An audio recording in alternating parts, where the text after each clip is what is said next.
নমস্কাৰ সবকে।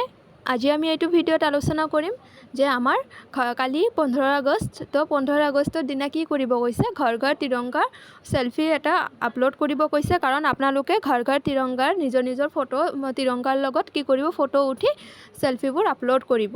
তেন আপোনালোকে কোনটো ৱেবছাইটত ফটোবোৰ আপলোড কৰিব, কেনেকৈ আপলোড কৰিব আৰু কেনেকৈ কোনটো প্ৰচেছত আপলোড কৰিব, সেইটো আমি আজি ভিডিঅ'ত আলোচনা কৰিম। প্লাছ আমি আপোনালোকক ডেছক্ৰিপশ্যনত লিংকটো দি দিম, তাৰ পৰা আপোনালোকে যাব পাৰে। তো আমি ফাৰ্ষ্টতে গুগলত যাম। গুগলত যাই ইয়াতে সাৰ্চ কৰিব আপুনি হৰ ঘৰ তিৰংগা, HAR হৰ ঘৰ GHAR ঘৰ তিৰংগা TIRANGA tiranga.com ক্লিক কৰি টাইপ কৰিলে, কৰাৰ পিছত ইয়াতে সাৰ্চ অপশ্যনত সাৰ্চ কৰিব।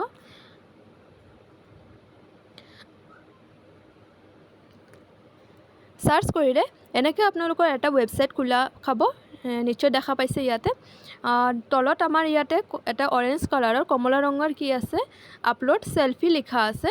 তো আমি এই আপলোড সেলফি অপশ্যনটোত ক্লিক কৰিম। ইয়াতে চাব আমাৰ ইয়াতে ষ্টেপ বাই ষ্টেপ আপোনালোকে কেনেকৈ ফটোবোৰ আপলোড কৰিব ইয়াতে দি দিয়া আছে। তো ফাৰ্ষ্টটো আমি কি কৰিম, এইবোৰ যোনে পাৰে তেওঁলোকেতো কৰিব পাৰিব পঢ়ি। তো যোনে নাপাৰে তেওঁলোকৰ কাৰণে আমি কি কৰিম, ডাইৰেক্ট নেক্সট অপশ্যনটোত ক্লিক কৰিম।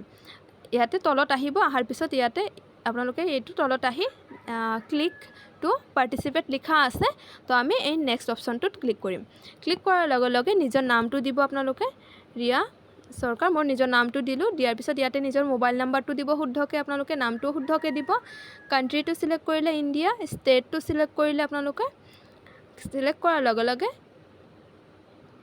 তলত চাব ইয়াতে আপোনালোকৰ মোবাইল নাম্বাৰ সব ডিটেইলছ ভৰোৱাৰ পিছত আপলোড সেলফি লিখা আছে ইয়াতে। তো আপলোড সেলফি অপশ্যনটোত আপোনালোকে ক্লিক কৰি দিব। আপলোড সেলফি ক্লিক কৰাৰ লগে লগে আপোনালোকৰ এনেকৈ এটা পেজ খোলা খাব, upload selfie or picture and share it with your love ones. তো এনেকৈ দুটা অপশ্যন আপোনালোকে ইয়াতে দেখা পাইছে। ক্লিক পিকচাৰ ইয়াতে লিখা আছে এণ্ড ব্ৰাউজাৰ ফাইল। আপোনালোকে যদি আগতে নিজৰ কেমেৰাৰে ফটোটো তুলিছে আপোনালোকে ইয়াৰ পৰা আপলোড কৰিব পাৰে। প্লাছ ইয়াতে যায়ো আপোনালোকে কেমেৰা দি ফটো উঠি আপলোড কৰিব পাৰে। তো আমি ফাৰ্ষ্ট ব্ৰাউজাৰ ফাইলত ক্লিক কৰিলোঁ। ক্লিক কৰাৰ লগে লগে আপোনালোকে ইয়াৰ পৰা কি কৰিব পাৰে, ডাইৰেক্ট ফটো উঠি ফটোটো আপলোড কৰিব পাৰে। ইয়াতে কেমেৰা অপশ্যনটো আছে, দুটা অপশ্যন আছে, ব্ৰাউজাৰ আৰু কেমেৰা। কেমেৰাত আপোনালোকে ক্লিক কৰিলে, ক্লিক কৰাৰ লগে লগে আপোনালোকে নিজৰ ফটোটো সেলফিটো ল'লে, সেলফিটো ক্লিক কৰিলে, কৰাৰ পিছত ৰাইট চিনটোত ক্লিক কৰিব। ইয়াতে এনেকৈ আপোনালোকৰ নিজৰ সেলফি যদি উঠিছে সেই সেলফিটো ইয়াতে আহি যাব। সাবমিট অপশ্যন আছে, সাবমিট কৰি দিলে, সাবমিট কৰিলে হৈ যাব। তাৰপিছত চাৰ্টিফিকেটটো কেনেকৈ ডাউনলোড কৰিব সেইটোৱে দেখাই আছোঁ। তাৰপিছত আমি কি কৰিম, ট্ৰাই এগেনত যাম। যদি ভুল ফটো আপোনালোকৰ আহি গৈছে, ট্ৰাই এগেনত অহাৰ লগে লগে আৰু ব্ৰাউজাৰত যাব আপোনালোকে। যোৱাৰ পিছত ইয়াতে এটা অপশ্যন আছে ব্ৰাউজাৰ। ব্ৰাউজাৰত ক্লিক কৰিলে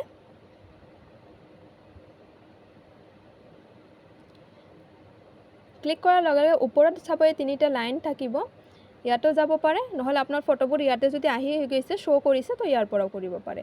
এইটো তিনিটা লাইন আছে, ইয়াতে গ'লোঁ। যোৱাৰ পিছত আৰু ইমেজটোত ক্লিক কৰিব।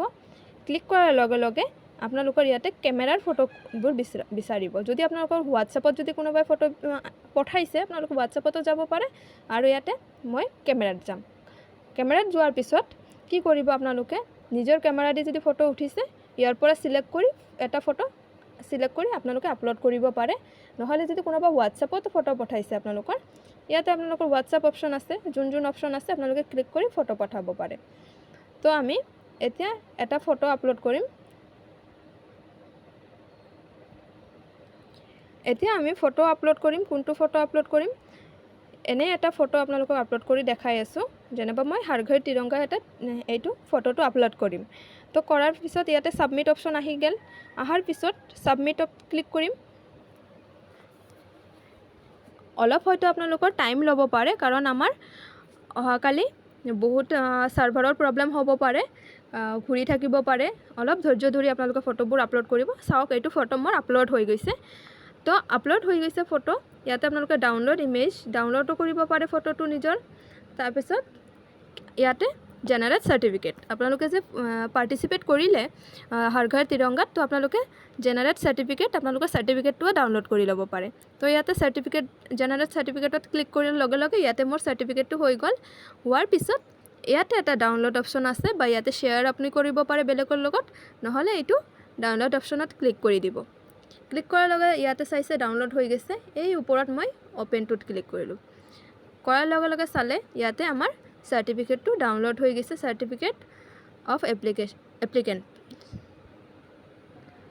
চাৰ্টিফিকেট অফ এপ্ৰিচিয়েশ্যন তো তাৰপিছত ইয়াতে আপোনালোকে চালে ইয়াতে এনেকৈ আপোনালোকৰ চাৰ্টিফিকেটবোৰ ডাউনলোড হৈ যাব নিশ্চয় বুজি পাইছে বেলেগৰ লগত ভিডিঅ'টো শ্বেয়াৰ কৰি দিব আৰু এনেকৈ কৰি যাব নিজৰ ফটোবোৰ কালি অহাকালি আপলোড কৰিব ধন্যবাদ আৰু ডেছক্ৰিপশ্যনত লিংক আছে তাৰ পৰা আপোনালোকে যাব পাৰে ধন্যবাদ